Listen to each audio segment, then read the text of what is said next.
Today we are setting up my flower row, which has recently been redone with 20-inch pavers on the automatic watering system. There's Earthbox root and veggies, there's city pickers, there's no normal earth boxes on this one, but more on that later. Now I had some flower boxes down here before. If you caught some of my earlier videos, they were on cardboard layers. That didn't work out as well as I'd hope. So this way I was able to get mostly a more even surface, and I've been able to expand the number of boxes that are out here. So some of the boxes already lined up with the automatic watering system that I had, but some like this one and this one needs to be refitted for something else, did not. So since these are it's a very uncommon, I think, watering system, how I'm doing this, I'm going to be showing you how I'm using the Earthbox over there, the watering system that they make for their boxes, and how you can adapt them to match with your city pickers. And if you already have the Earthbox root and veggies, those boxes will hook up to the same line, no problem. Really, the gist of it is you use your city pickers, which I don't really recommend anymore, but I can explain more later. But if you have city pickers like me, which is in my instance how I really got into being able to garden as a renter, and truthfully I couldn't afford the earth boxes at their normal rates, so the city pickers at the time had more color options and were cheaper, so for me it was a good fit.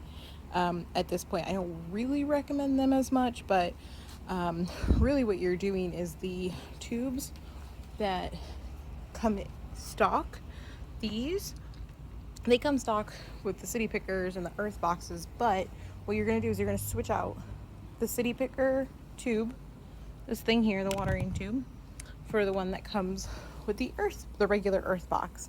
And if you buy on the Earthbox website, these spouts, the watering systems, they come with the tube anyways. So I mean, double check that they haven't changed that since I bought them last, which wasn't too long ago, but you never know. But when you buy the automatic watering system, it comes with the tube. So really you're just switching those out, so the height of the tube works in conjunction with the sensor on the automatic watering system. Now this isn't on or plugged in yet, but it will be soon. So when you buy the automatic watering system from Earthbox, it comes like this, packaged like this. You can see automatic watering system. So there's a tube in there. There is the sensor that you need here. There's a clip, a barb, I think they're called barbs officially, that connect the sensor and this tube to your main line. So this tube that it comes with, I have one here that I've already opened, is a 1/8 inch tube, which goes into the sensor at one end, and at the other end it goes into this T-barb. So the T-barb is a 1/8 inch on that end, and then this side, the either side here, is a 1/4 inch, and that goes to this 1/4 inch tubing here. And this is what the main line is made out of, and then you just put breaks in it wherever you need a bucket or a planter. So I am on my porch right now recording this in hopes that it'll be easier for you guys to see. It's pretty straightforward. This connects to this, the other end connects to this. Now I like to do this part here on a clean porch area, or if you have a working space outside, but you don't really need to do it on the planter right there, because it gets a little messy, and if you're doing a bunch of these in mass, it's easier just to do them here and then connect this on the line later. So I'm going to go ahead and connect this up really quick after the cat moves through. So to do this, I use a lighter, which Earthbox actually recommended initially for me. I have my tube ready to go, my barb clean, ready to go. And I do have a towel, because when you heat, the point of the lighter is you heat this plastic up just a little bit so it's malleable, and that makes it easier to fit on here. If you try to take the barb, either end really, and shove it in here, it is not going to work, or it's going to hurt you or break this. So Earthbox gave me a trick to make them slide in easier. So let me show you how that works.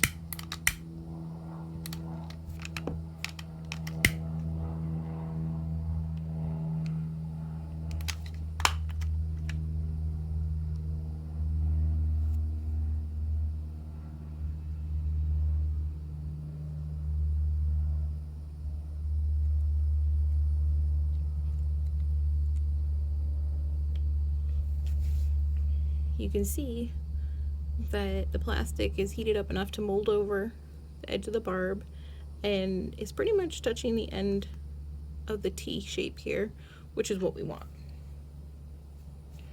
So I'm going to do that again. And you'll see when it's getting warm.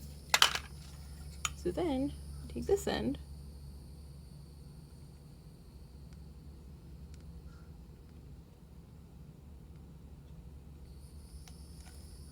perfect.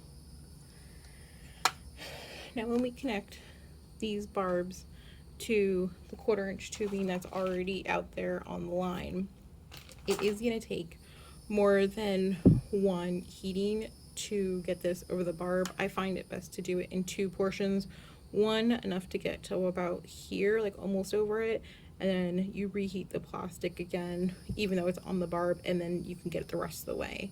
Because if you try to do it all at once, by the time you heat that whole portion, one end is going to have cooled.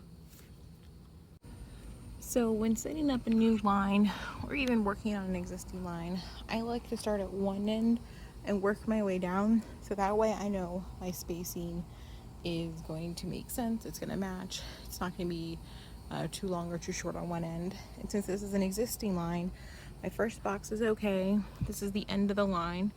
You'll see that there is no T there, it's just a one-on-one connector, and it's a 1/4 inch converting down to 1/8 of an inch, which goes into this box. So this one's okay. This one, this is a connector or a sensor for the root and veggie box, which I used to have here. You can see it's significantly taller. So since this is already connected to the main line and I've shut the water off to this whole line, I'm going to pop this off, this sensor, repurpose it in another bucket, and attach the appropriate size standard Earthbox automatic watering system here. Okay, since I said this line is off earlier, hopefully there's not too much water in here. I'm just going to loosen up the line a little bit.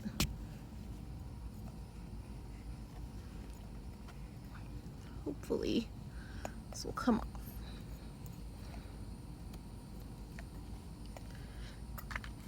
Sometimes it takes a few tries.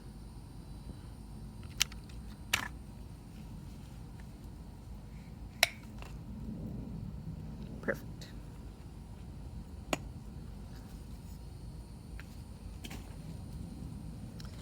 So now that this has been melted a little bit, we're going to cut off the part that's a little warped.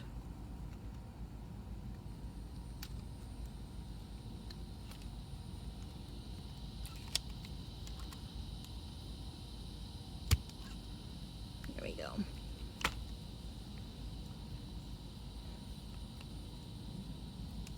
Still have plenty of wire left to connect to the sensor, so it has enough space to get in there.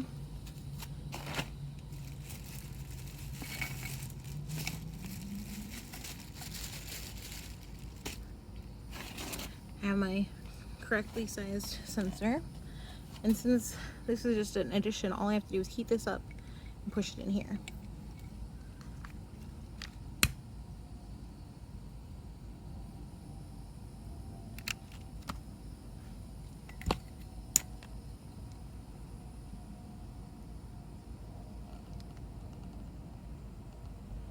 Boop.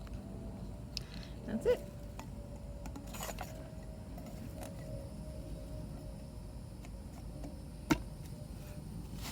I like to have my sensors with the wiring tubing facing away so that we know it sees towards the back. I'm going to go ahead later and put some blocks, some bricks of some sort on this line to keep it from moving around too much. But for now, this box is done. Alright, so box 1, 2, and 3 are done. Box 4 is an Earthbox root and veg. So the sensor that we just moved off the planter earlier needs to get added onto this line. So that means we need to cut the main line. We're going to insert a 1/4 inch barb T connector to the 1/8 one, and then we're going to hook up this sensor. Before I connect this tee in here, I'm gonna add the 1/8 inch tubing connection on here. I won't cut it, I'll just leave this big piece on it. We'll cut it to fit to size here last, but in my opinion it's easier to add this on when connecting the tees because it's a little harder to get a good grip on it later. All right, connection done. Now I need to add it into this main line. Now what I recommend as somebody who is also new, since I'm pretty new to this in general, this is the only irrigation experience I have, I like to make sure that my general main line has a lot of excess, probably too much, but since I've moved everything around, everything's a little thrown off anyways. But start probably right around here. Alright, so this is where the cloth comes in handy. Sometimes you need this when you heat up the barb or the plastic tubing. It's a little hot for your fingers, so I have it on standby just in case. So since this is an existing line, I'm pretty sure it's going to go somewhere in this area here. I'm just going to go ahead, make a cut. Now if your line was never on, you probably won't have water coming out, but mine was. So I'm going to try and get as much water out as I can because the water is going to cool off the plastic when I heat it. So one side at a time, I'm going to start the heating process. As soon as I think all the water's out, or a lot of it. And I'm just taking the flame and going back and forth on either side, and you can see there's water in there, which isn't going to help our situation, but let's see what we can do for first try here.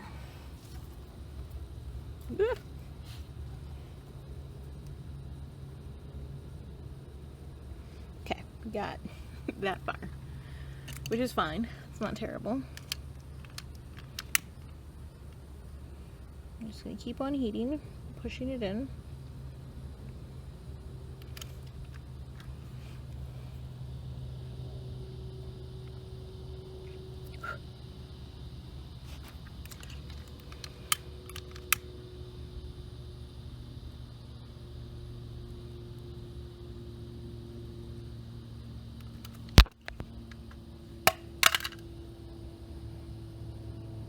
Oops. That is what not to do.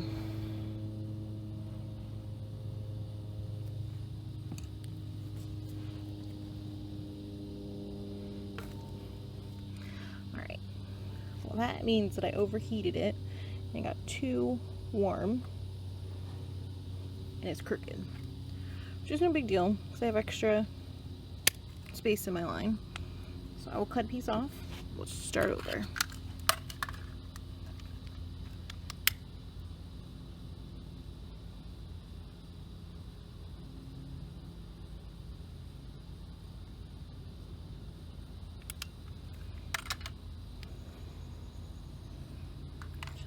Do.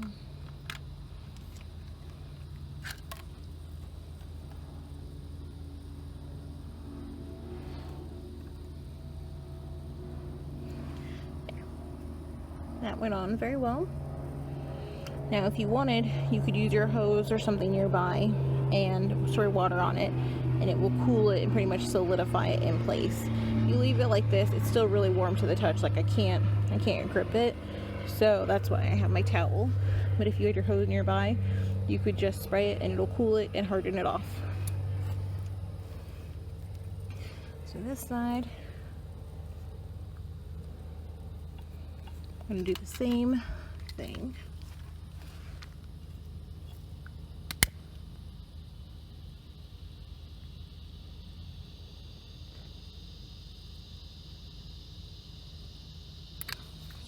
For starters and see how it does.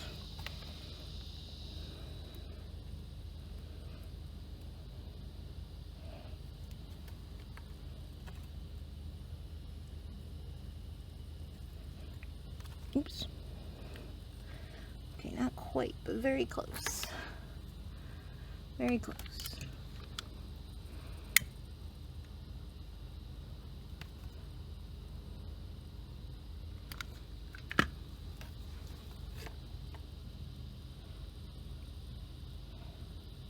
Okay, there we go. It's connected on this end. So now that that part's done, you can leave it. I'm going to put some of these bricks down to help train the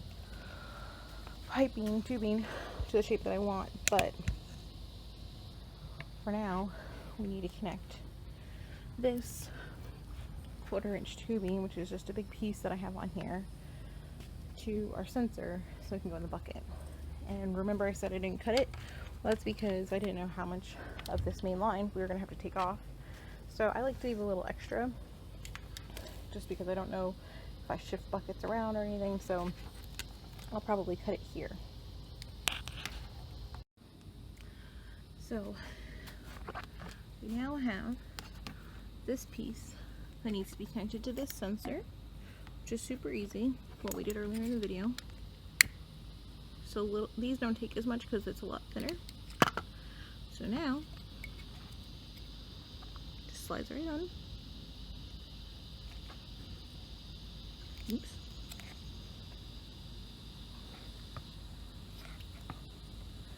And it's completely on.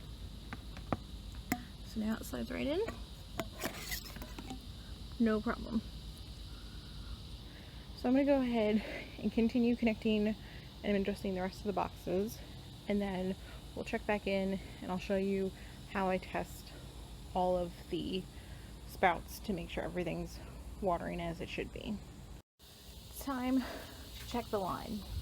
Now I have 10 Earthboxes, City Pickers, and Earthbox Fruit and Veggies here, and I have 1, 2, 3, 4, 5, 6, 7, 8, 9, 10, 11 boxes in my new flower row, and they're all on the same line, but I know this set is working fine. So this side, since I've done a lot of modifications to it, what I like to do is go ahead down the whole line and take all of the sensors out of the tube. And the line is still off at this point, but what I'm gonna do is I'm gonna turn the line back on, and then box by box I'm gonna go down and make sure that there's water getting to it, especially these ones on the end, and make sure water's flowing and nothing got clogged in here. And then as I check them, I put the sensor back in and I know that that box is good and ready to go. I can do a video later on my full automatic watering system setup, but the gist of it is it's coming out of that little one faucet there.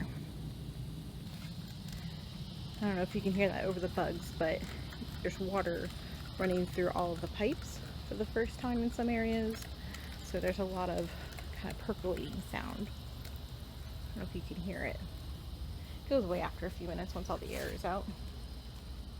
So this is really one of the furthest ones. This is the end here, and there's an end down there. This is in the shade, so we're going to start here. So when you stand these sensors up, you put your finger on it. It's not like a gushing amount of water, but you should be able to feel some water coming out. At this point, I felt a little at first, but I don't feel any in this moment. Pretty dry. Let's check the one next to it. You can hear it. All right, here we go. So this one has plenty of water flowing through it, so we know that there's water going to here. So this one's okay, but this one, I'm not sure what's going on. So I am going to take a hose, and on the end, this end here where the water would sit, or the sensor would sit in the water, I'm going to take a hose and kind of pressurize this and put some pressure in there, because sometimes it'll dislodge some air bubbles or any junk that might have gone in there. And that has done the trick. It is dripping quite a bit, which is good. So now we just go ahead, confirm that this one's done by placing it in here and locking the sensor into the tube. Like I said, I'm going to try and keep the wires or the tubing to the back. And this box hasn't been planted all the way yet. It's still going to get another layer of dirt in it and fertilizer, but for now it's over there. This one we confirmed is doing good, and this box already has some gardenia in it. I just transplanted these pentas, some other good stuff in here. So I'm just gonna go ahead, slide this one back in here. Hard to see, I know. Bear with me. Here we go. So I'm just gonna continue down the line and make sure everything is hooked up okay.